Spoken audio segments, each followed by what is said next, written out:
latar belakang pembentukan daulah. Yang pertama, istilah Abbasiyah diambil dari nama paman Nabi Muhammad SAW, Al-Abbas ibnu Abdul Muthalib ibnu Hashim. Yang kedua, kekuatan baru muncul pada masa pemerintahan Hisham ibnu Abdul Malik. Kekuatan tersebut berasal dari kalangan Bani Hashim yang dipelopori keturunan Al-Abbas bin Abdul Muthalib. Mereka menamakan gerakannya dengan gerakan Hashimiyah. Gerakan Hashimiyah ini dibagi menjadi dua golongan, yaitu golongan Alawiyah Abu Salamah dan golongan Abbasiyah Ibrahim Al-Aiman, dan mendapatkan dukungan dari dua golongan lain, diantaranya keturunan bangsa Persia dan golongan Syiah. Dan yang ketiga, Bani Abbasiyah didirikan secara revolusioner dengan cara menggulingkan kekuasaan Bani Umayyah. Kekuasaan dinasti Bani Abbasiyah berlangsung hampir 500 tahun, sejak tahun 132 Hijriah sampai 656 Hijriah atau 750 Masehi sampai 1258 Masehi. Dalam pemerintahan Daulah Bani Abbasiyah ada 3 dinasti yang pernah berkuasa, diantaranya Bani Abbas, Bani Buaih, Bani Saljuk, dengan khalifah sebanyak 37 orang. Selanjutnya, perkembangan peradaban Islam periode dinasti Abbasiyah.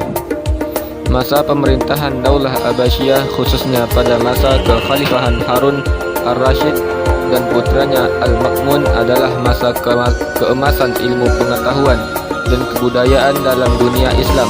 Pada masa ini pula umat Islam telah memberikan kebebasan bagi berperangnya akal dan pikiran untuk kemajuan manusia saat itu. Pada masa kekhalifahan ini pula, hasil pemikiran manusia dan para ahli ilmu dari berbagai bangsa di dunia yang saat itu berkembang saling melengkapi dan menambah kemajuan ilmu pengetahuan dalam dunia Islam. Tempat-tempat belajar. Masjid-masjid di samping sebagai tempat beribadah juga merupakan sekolah utama bagi umat Islam pada masa Bani Abbasiyah pertama. Selain itu, masjid juga dijadikan sebagai pusat perkembangan ilmu pengetahuan dan penelitian. Misalnya, Masjid Basrah yang ada di Irak. Di masjid ini kaum muslimin mempelajari ilmu pengetahuan tentang Al-Quran, hadis, fikih, tafsir, dan akhlak lain-lain. Tempat belajar ketika itu hanya merupakan tempat orang-orang yang berkumpul untuk belajar ilmu pengetahuan. Tempat-tempat tersebut antara lain sebagai berikut. Yang pertama, kutab, yaitu tempat belajar untuk tingkat pendidikan rendah dan menengah. Yang kedua, masjid, yaitu yang bisa dipakai belajar untuk tingkat pendidikan yang lebih tinggi. Ketiga, majelis muhadarah, yaitu majelis tempat bertemunya para ulama, sarjana, ahli fikir untuk membahas masalah-masalah ilmiah. Dan yang keempat, Darul Hikmah, didirikan oleh Khalifah Al-Ma'mun. Darul Hikmah adalah perpustakaan terbesar pada masa Bani Abbasiyah. Di tempat ini juga disediakan tempat belajar bagi pengunjung perpustakaan. Di samping itu, dibangun pula sebuah perguruan tinggi yang diberi nama Darul Hikmah.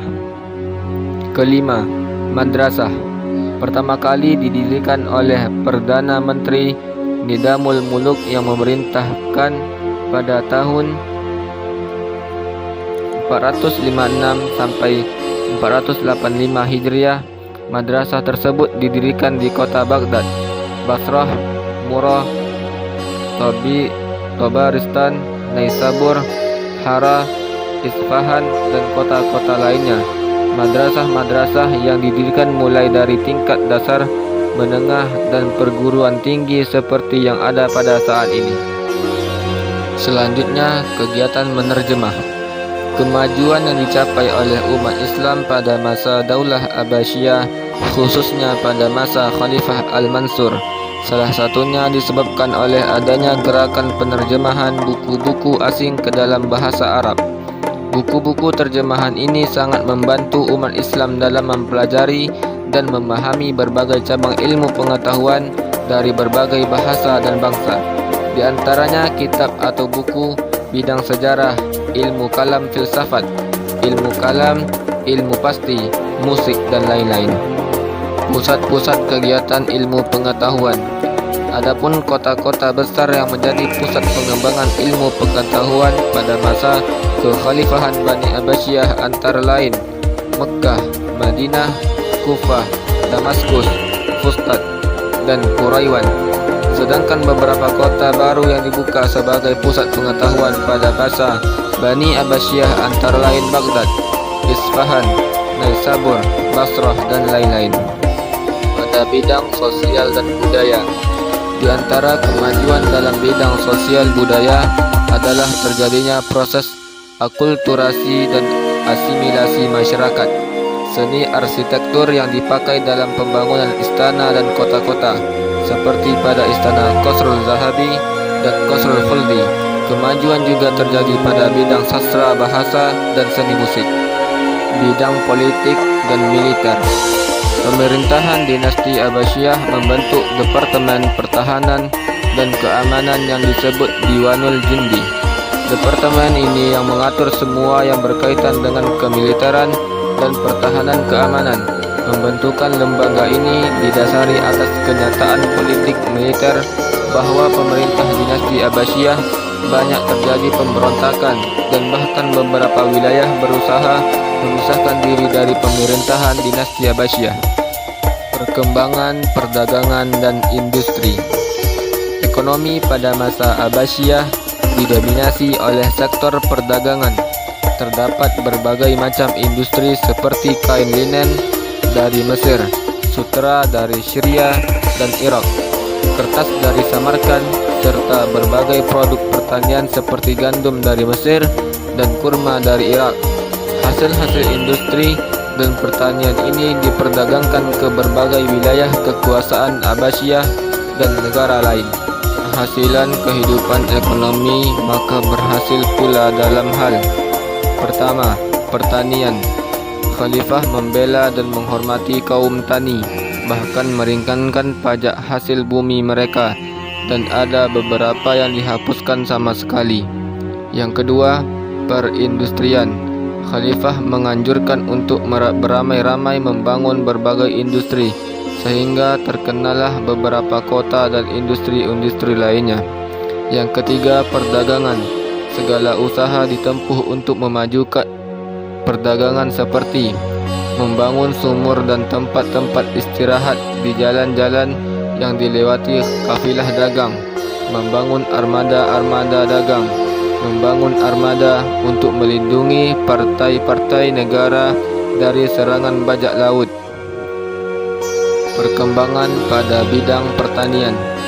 Pertanian maju pesat pada awal pemerintahan dinasti Abbasiyah karena pusat pemerintahannya berada di daerah yang sangat subur, di tepian sungai yang terkenal dengan nama Sawat.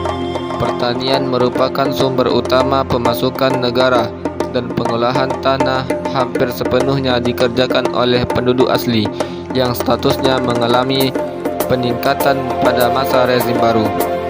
Kehancuran dan kehancuran dinasti Abbasiyah. Faktor internal. Yang pertama, kemewahan hidup di kalangan penguasa. Perkembangan peradaban dan kebudayaan serta kemajuan besar yang diraih dinasti Abbasiyah pada periode pertama telah mendorong para penguasa untuk hidup serba mewah, bahkan cenderung mencolok. Yang kedua, perebutan kekuasaan antara keluarga Bani Abbasiyah. Perebutan kekuasaan keluarga Bani Abbasiyah dimulai sejak masa Al-Ma'mun dengan Al-Amin, ditambah dengan masuknya unsur Turki dan Persia, serta Al-Mutawakkil wafat. Gantian khalifah terjadi secara tidak wajar. Dan yang ketiga, konflik keagamaan. Sejak terjadinya konflik antara Muawiyah dan Khalifah Ali yang berakhir dengan lahirnya tiga kelompok umat, yaitu pengikut Muawiyah, Syiah, dan Khawarij. Ketiga kelompok tersebut senantiasa berebut pengaruh. Faktor eksternal. 1. Banyaknya pemberontakan. Banyaknya daerah yang dikuasai oleh khalifah akibat kebijakan yang lebih menekankan pada pembinaan peradaban dan kebudayaan Islam. Secara real, daerah-daerah itu berada di bawah kekuasaan gubernur-gubernur yang bersangkutan. Akibatnya, provinsi-provinsi tersebut banyak yang melepaskan diri dari genggaman penguasaan Bani Abbas. Yang kedua, dominasi bangsa Turki. Sejak abad ke-9, kekuatan militer Abbasiyah mulai mengalami kemunduran. Sebagai gantinya, para penguasa Abbasiyah mempekerjakan orang-orang profesional di bidang kemiliteran, khususnya tentara Turki, kemudian mengangkatnya menjadi panglima-panglima. Dan yang ketiga, dominasi bangsa Persia. Masa kekuasaan bangsa Persia berjalan lebih dari 150 tahun.